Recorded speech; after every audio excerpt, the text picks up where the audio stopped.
Hello, and welcome to The Season, the podcast from FYCit that goes behind the scenes of awards season. I'm your host, Ryland Aldrich, creator of the FYCit app. Today we've got a great conversation for you with celebrated cinematographer Jarin Blaschke. Jaron is nominated this year for Nosferatu, and we discuss that film plus his previous awards experience, including his first nomination go-around for Robert Eggers' The Lighthouse. You'll want to stick around for that.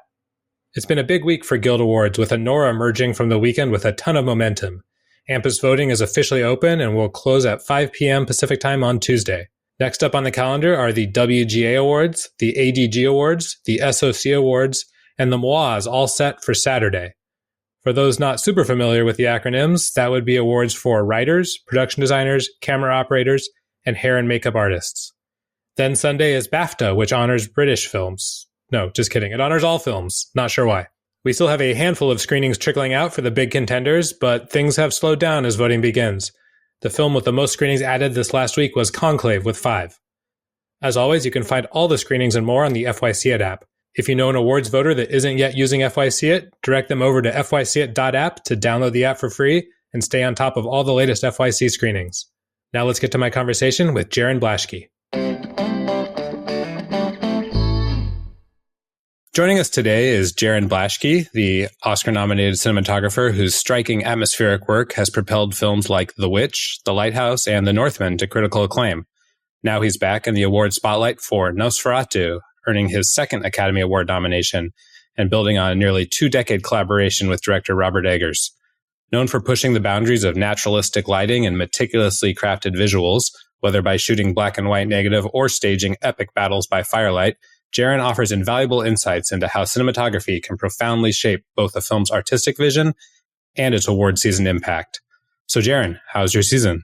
It's busy. Yeah, it's funny. I mean, I kind of got a little bit of that in the Lighthouse, but this is a whole other bag of whatever. So yeah, it's all new and exciting and exhausting, but it's great to see this pay off for the movie's sake and after so much work. Yeah, you're coming into award season nominated for your second Oscar. As you mentioned, this time it's for Nosferatu, but what did you learn about navigating award season with The Lighthouse that you've brought into this year's season? Oh, that was just the first time that people were asking me for interviews. I mean, there was a little bit on The Witch. That was the first time I had like an ASC article, which is like what you want when you're in film school. So it's like, I've accomplished that. That felt good. But it's strange to be part of like a line of media and interviews like this that I wouldn't suspect any cinematographer to get. So I'm learning.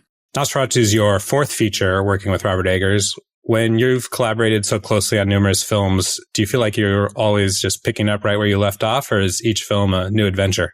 I think there is a continuity. I mean, each movie is its own thing, but there are greater arcs that you're trying to, that you're building in your career or in your technique or in your way of seeing, really. So there is an overarching continuity and progression that can't really be stopped. I mean, The Northman definitely influenced this movie. And maybe after this movie, I feel like we've gotten 90% of what we set out to get, and we should try a new direction for the next film. But until then, yeah, it's really just continuing our exploration of blocking and really diving deep into ideas I've had about lighting and how it might artificially represent natural lighting and building those techniques, which I feel pretty good about. I mean, you can always improve, but the steepest curve was definitely The Northman.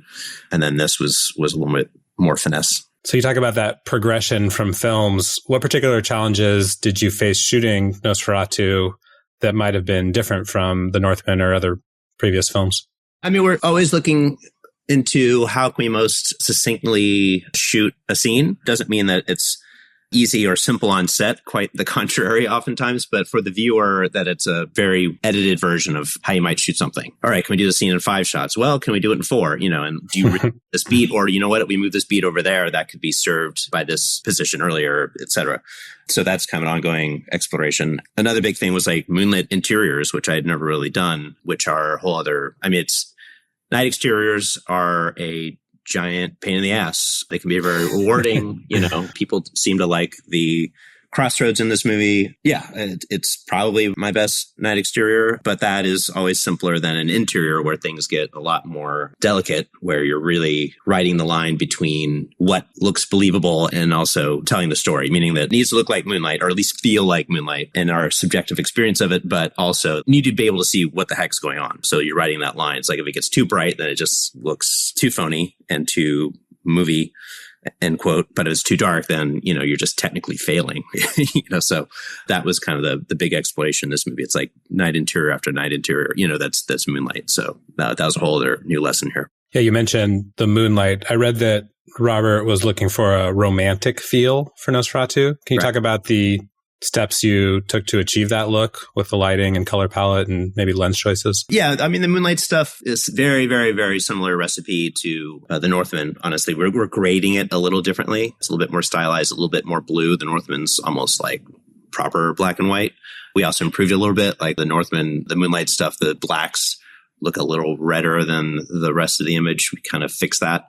But yeah, more or less, there's a larger arc in our technique that we're honing here. So, and then the next movie will be honing it even further, probably more nuance. Maybe it won't be completely black and white. Maybe it will be, you can read red just a tiny bit. Oddly enough, that's a technical challenge, but we'll get there. Just a personal anecdote. I was so excited when this was one of the later films to be released. And when it popped up on the platform, I was like, no, I'm going to watch this right away. And I turned it on my TV at home, watched it for 5 minutes, said, nope, definitely not going to watch this at home on my TV. So I waited a week or two for a screening, went and saw it properly projected. And it is a gorgeous film. Thank you. If you can get a good projection, absolutely. At that screening, Craig Lathrop, the production designer, gave a Q&A, and he talked about the challenges of designing sets for firelight and heat, for that matter. Right. Can you talk a little bit about what the interaction is with the other craft department heads, many of whom you've worked with previously, to get these stunning results all in one package? We're trying to make graphics. We're just trying to make good pictures, and we're all on board to make pictures, not strictly to make nice spaces, but things that where the elements line up in 2 dimensions, not 3. I mean, it's anal retentive, but it can give it a storybook appearance. And with Craig, that could mean, especially in sets that only are shot for a scene or two, you really are designing the set around the shot. Craig's become very good at this. It's not about walking into the space and it feeling like a bedroom necessarily. It's like, well, this is what the camera sees here, here, and here, and we need to make these illustrations in this storybook movie. And how do we do that?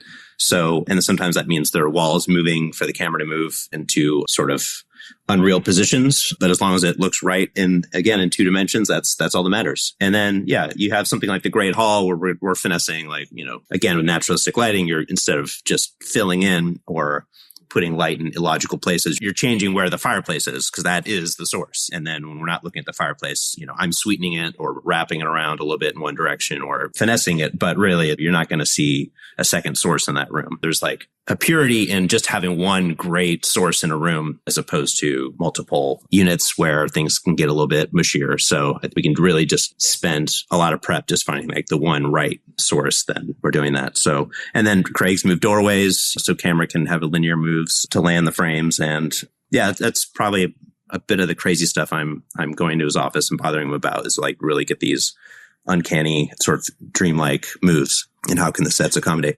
So has it been your experience that all of this thought and work that you put into creating these incredible, you call them illustrations, this final product, is that fully understood and appreciated by awards voters in your estimation? I have no idea. I mean, I guess it's happened once before, but, I still feel like the new kid, so we'll find out. I don't know. It's fine. Like, you just want to do work that you like, and you do want it appreciated, of course, because that would allow you to make more work and go deeper into what you're interested in. And so far that's happening. So that's the level of my interest in all this hullabaloo. So clearly you're not thinking about awards when you're creating, but do you ever finish a shot and think like, oh man, this one's going to look great on the ASC highlight reel? No. I mean, if it's all set up and I look through the viewfinder, there are times when there is like it's just a few times per movie max where it's like you get goosebumps, you feel giddy, like, wow, I feel like I accomplished what I set out to do. But you're just not thinking about that stuff. It's just the work is the master. That's it. So primarily you've worked in the horror genre or sort of horror adjacent. Dark stuff, period. Yeah, sure. Yeah. Has that been a conscious effort? Obviously, you're working with Robert over and over again, but do you feel drawn to that kind of work more so than other genres? I mean, it's not overtly intentional. Yeah, chiaroscuro just is more pleasurable to create than something broader, I mean, I don't think content-wise, or at least as far as, horror or quote-unquote thriller is necessarily appealing to me. I just like making, kind of simple, strong choices in lighting. And I found Rob, and this is an ideal conduit for that. I would love to do other types of films or other genres or, other sensibilities, as long as the lighting can be interesting and not as general as it can be. Nosferatu is one of the last films to join the award season party, but you're squarely in the thick of it now. I know you say you don't think a lot about this awards process, but do you enjoy it? Yeah, I'm enjoying it. I mean, it's, I think one of us on the trail was sort of like, yeah, I'm over it. I'm tired of saying the same thing over and over again. But for me, I mean, maybe I'm starting to get there, but it's like, that did take a few months because it's just sort of like, we've been working on this for so long. And not only that, but it's like, my career didn't just flash up out of nowhere. I mean, I got out of film school 25 years ago, so this is, it was not an easy journey. So to feel like you're through the gate, so to speak, is rewarding after all this time. Is there anything that you do to kind of stay grounded when having to do a lot of interviews and Q&As and all the things that come along with award season machinery? Are you able to like kind of step back and celebrate how cool it is that so many people are loving the film? Yeah. I mean, I'm glad that, we're sort of starting to step into a new project so I can focus on that. And just, that's what's going to keep you grounded is the work ultimately. So I'm, definitely ready to work kind of after Nosferatu. Everything was just kind of weird with like the strike, and it's hard to follow a movie that you're so happy with, so I kind of haven't taken anything in 2 years. So I am freaking ready to shoot. Let's go. We previously had Delphine Figueres, the general manager at ASC, on the podcast, and she talked about the work that ASC does to highlight cinematographers, including their clubhouse conversations, which I believe you might have just taken part in. Yeah, that conversation at the ASC might be my favorite. I don't know. So that was just like being surrounded by cinematographers, and also kind of busting your own chops and showing where camera shadows are, and what works and what you maybe fucked up in small ways is kind of fun to share with a room of cinematographers. Anyway, I'm going off on a tangent, but I did like that one. You've also won the ASC Spotlight Award. How do these accolades from peers compare to the high-profile awards like Oscars? I mean, yeah, the Oscars was just surreal. My first time, brought my parents. I mean, the ASC is no slouch. I mean, the first awards show I ever went to was the ASC Awards, I think in 1999 or 2000 or something. I mean, it was amazing, as a film student. So it's kind of cool to come full circle with that. Yeah, let's talk a little bit more about that first Oscars experience for the Lighthouse. How nervous were you when they got to your category and you're sitting there? Did you think you had a chance to win? Did you prepare a speech? I didn't prepare. I mean, I didn't think I had a chance at all. But nonetheless, it was a great relief. Of course, I knew they were going to call. I mean, I didn't know, but you heavily suspect that they might call up Roger Deakins. So that was I felt kind of safe. I mean, it's still terrifying, and there's no amount of champagne to help that. But but it really is a relief. At least your first time, I guess when you get used to it, just like I'm getting used to press, getting used to these events, you start to feel like you belong there. And it's not so nerve wracking, but yeah, that was something.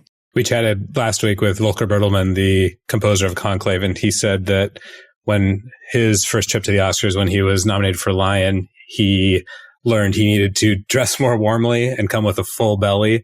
Any tips that you've picked up from your experience with the Lighthouse that you'll be bringing to this year's ceremony? Yeah, I guess, you're not going to eat. Thanks for that reminder. I'll make sure I'm all not too full. You got to fit into the suit. Are you a speech preparer? Are you going to write something just in case? I'll write something this time. There's BAFTA next weekend, and I just keep putting it off. I have no idea what the odds are, but it's all great one way or the other. But yeah, I wouldn't want to be caught on, TV with nothing to say.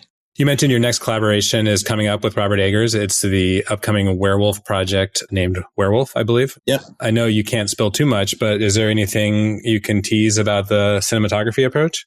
No, because it's so early. I mean, usually these things, we're sitting with it for years. Rob wrote this relatively quickly, latter half of last year, as far as I'm aware, maybe from summer or something. So it's pretty quick for the way we used to work. I think we're shooting in the fall, but they're all working it out. It's all coming to place. We think we might be shooting then, but it's all, where are we shooting? We have to scout. What's the look of it? I have some crazy ideas, but they're like, I don't know what the result would be. I'm just going to test some stuff if they'll let me. And I don't know. It could potentially be something that, I haven't seen before. Maybe, maybe the stuff I want to test is so subtle that I don't, you don't see it. I don't know. It's so early. You can't even talk about it. Even my ideas, I just can't talk about it because we don't know what we're doing yet. You mentioned that you attended the ASC Awards as a film student. Looking back at that time, is there anything that you would like to tell that young Jaron from the future about your career or what's ahead? Yeah, it's not really about worthy of awards. It's just sort of like, look, when I was in film school, I had 3 VHS tapes I just kind of watched all the time. It's just sort of like, I think it was like Casino was one of them. But it's like, Apocalypse Now and Blade Runner, I just watched like all the time. And, I'm not doing work like that. But I think if that kid saw Nosferatu, it might be encouraging, because you do have to be delusional to go into this, especially when it's challenging and, there's like serious financial hardship and you're straining relationships with people. To get through it, you do need to be delusional to an extent. And that's showing that kid this movie might have helped a little. Do you have like a Blade Runner or Apocalypse Now style of project kind of brewing in the back of your head that you would hope to one day be part of, or any genre that you might not have worked in that you really are excited about someday working in? A luscious epic, which Nosferatu has parts of, but just like, just a luscious epic, like an English Patient film or like Out of Africa, Farewell to Arms or something would be really, I don't know. That would be my jam for sure. And it's like, something romantic and not afraid to be a little earnest. I think I would really enjoy that and hopefully good at that. I'd love to see that. I'm sure it'd be great to flex those muscles. Well, Jaron, we like to finish all of our interviews on the season with a little lightning round. Let's see if I can help. Let's go. What is your favorite award show to attend? I mean, this is not going to be a shocker. Like, the Academy Awards is pretty cool when you have who's performing there. That's, you've been watching it since you're a kid. So maybe that'll change with time, but that's it. Do you go to many film festivals? And if so, which is your favorite to attend? I mean, the main 2 I've attended are Sundance, although admittedly I haven't been there in a while. I mean, that was a big part of how I started. Like, first time I went to Sundance, I went with like 3 short films, which was like amazing that, I had 3 movies at the same time. Then I went for another short a couple years later. And then of course The Witch. So I attended the director's lab working with 2 directors, one of which was Dee Rees actually. And just that was super inspiring. So I do feel a connection to Sundance. And the other festival I've attended is Camera Image or Camera Image, depending on who you talk to. That's like a super friendly festival. Just getting to just be around, I don't know, your heroes and peers is quite something. We usually ask, do you prefer Oscar season or Emmy season? I know you've done a little bit of TV. Do you prefer working in series and TV or film? I mean, what do you think? I mean, The Servant was something that was like probably the closest thing to like a movie, but still it's like, I kind of realized I just do one thing at a time and I just do it as carefully as I can, which is generally not the TV way. And also I like kind of a closed narrative, like I want to construct something like the big picture in mind. If it's sort of this open-ended scrolling story and you don't know, I don't know. I just like to be structural when designing something. What is your post-award season ritual? I don't have one yet. I mean, probably a cleanse. I think it's like just exercise and green stuff. I think and sleep will be what it is. What is your favorite past appetizer at a screening reception? I don't know. My favorite, I don't know. I have no idea. We're going to need an answer, Jaron. This is a very important question. Like a little flaky spinach pastry sounds about good right now. Do you prefer to watch FYC screenings at home or in the theater? Tricky question for a DP, I'm sure. I think if you can get good projection, like if it's a Dolby projection, the theater. If it's a DCP, then it's kind of a hard call because, to be honest, a monitor will generally look better than a digital projection that's just like traditional. It's kind of a mixed bag. Because like if you watch it at home, then you're distracted, and like, oh, I got, I'm feeling a little snacky, whatever. And you can just sort of get up whenever, but depends on the movie. Good nuanced answer. I like that. At an award show, do you prefer theater or table seating? I went to like an awards. It was like kind of just in like a regular movie theater, and it was a little strange. Yeah, I guess dinner's a little classier. I mean, if you're looking at a screen for, half of the time, then maybe the theater configuration makes sense. But I guess I do like a more social setting, and yeah, it just feels classier. All right. Final question. Feel free to take this any direction. Doesn't have to be about cinematography. But what is one award season prediction that you're willing to make? I'm not the person to ask. I don't analyze this stuff, though. Well, I sort of heard that there's going to be like I don't know if I can share this, but actually. Ooh, now I really want to know. Yeah. Well, I heard that like actors from each of the projects might present the cinematography award or talk about it or be involved somehow. So, but I don't know if that's out there yet. Great. Jarin Blaschke, thank you so much for being on the season. No problem. Thanks for having me. We're back, and I'm here with our FYCit field agent, Tony Miros. Tony is back on the ground in LA, the FYC capital of the world. Tony is in town for the Artios, for which he's nominated for 2 awards. We're recording this ahead of those awards, but it will air after. So, Tony, let me be the first to tell you congratulations and or condolences. Thank you, Ryland. I appreciate it. Yeah, I don't know what to expect, but it'll be fun, whatever it is. Tonight, I get to go to the pre-awards cocktail reception in Hollywood.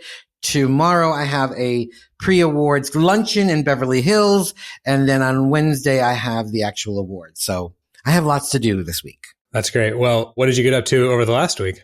Well, it was interesting because it was, things are rounding out. They're kind of filtering down. So there were a limited amount of things I could go see. But the one thing that I really wanted to go see was Wicked again. But this time I went to a wonderful place to go see it. I went to the Bryant Park screening room. And it was so cool. I mean, I'd never been there. I love Bryant Park. I don't know if you've ever been there in Manhattan. It's off of Fifth Avenue, and it has, during the winter, they have an ice skating rink, but it's the park right behind the New York Public Library. So it's really nice. It's a nice area. And the hotel is right across the street from the park.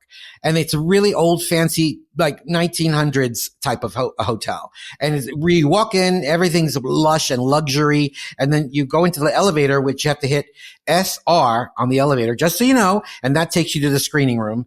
And it's a great screening room. It's very comfortable. It's small. It's about 50 seats.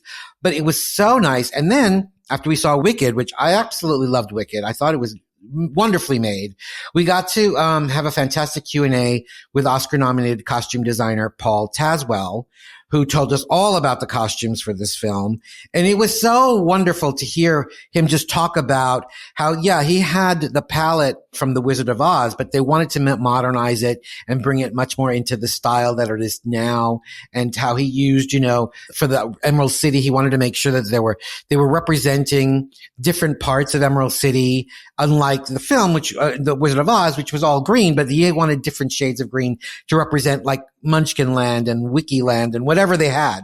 But I didn't know this. And he even said that the moderator said he's the very first African-American male costume designer to be nominated for the Academy Award for Best Costume Design. So this is going to be very interesting to see if he pulls this off. I think he's worthy of it, but there's a lot of films this year. But I mean, Wicked, I out of all of them, has these amazing costumes, and he did so many of them. He won the CDG award last week for fantasy film. Oh, yeah, that's right. He's got a nice resume. So I wish him all the best of luck for the Oscars. How full was the screening? Was it packed with an Oscar nominee there like that? It was packed, but I think there were more technical people, because when I went to the restroom, I was talking to some guy. He was a cinematographer, and the other guy was much more like editing. So I think that these were the people that didn't get a chance to see it when it first came out. And now they were trying to catch up because the awards are coming up real quick. Remember when I went the first time? I went to the very, very first screening of it, and it was like the audience lost their mind. It was like being, I don't know, in a theater. Every time a number would end, everybody would applaud. It was like being at the Broadway show. This one was much more tame. But again, as I said to you, when I kept going to New York screenings, the New York screenings are a lot less enthusiastic. They're very straightforward. But even with this Q&A, he was so interesting. And everybody was so into what he was saying. It was so nice to hear, the behind the scenes stuff on what happens on those big movies. Well, it sounds like a great FYC event. What else did you get up to, Tony? And then I had, I don't know about you, but I grew up in the 80s, and the 80s 18-year-old self of myself was flipping out. I went to a very special screening of the documentary film Bratz, directed by Andrew McCarthy and starring Andrew McCarthy and the rest of the Brat Pack, who I saw was like, they were my icons growing up in the 80s. Like, I loved every single movie that came out. And so I went to the National Arts Club in Gramercy Park. Talk about fancy schmancy. We're talking, this was like New York high end.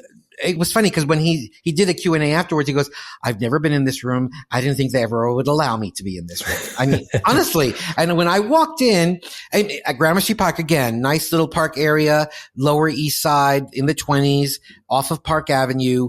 But you can see these buildings, they've been there forever. It's like since the beginning of New York. And there's a gate to the Gramercy Park itself. You have to be living in that area to get access into the park. You can't just walk in that park.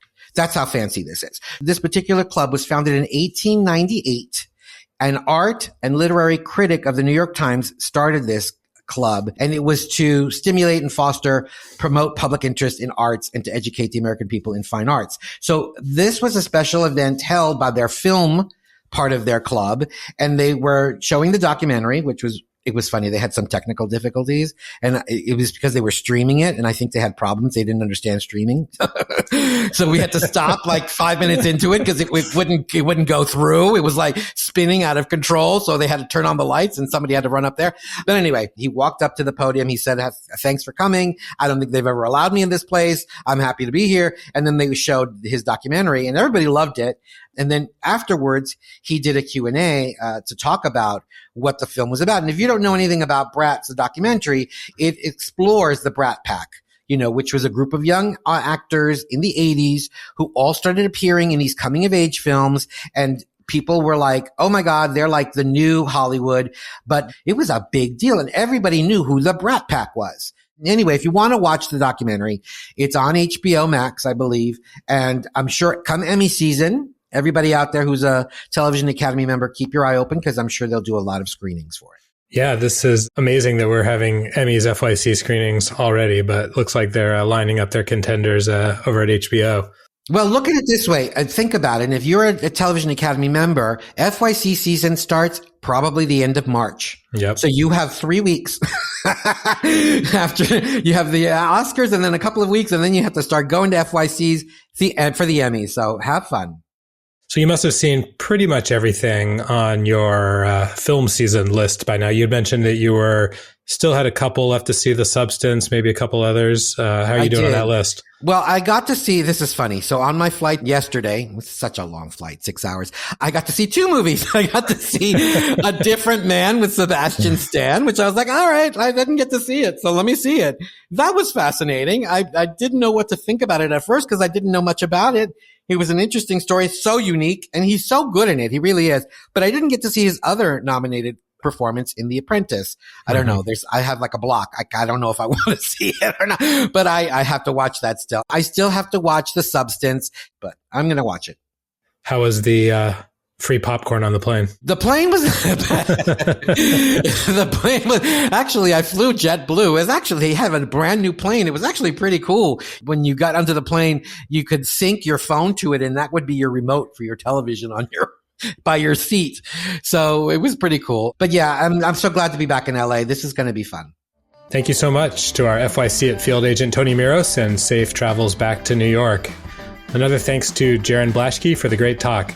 We'd love to hear what you think of the season. You can leave us a review on your podcast app or drop us a line at podcast@fycit.app. If you enjoyed today's episode, please tell a friend.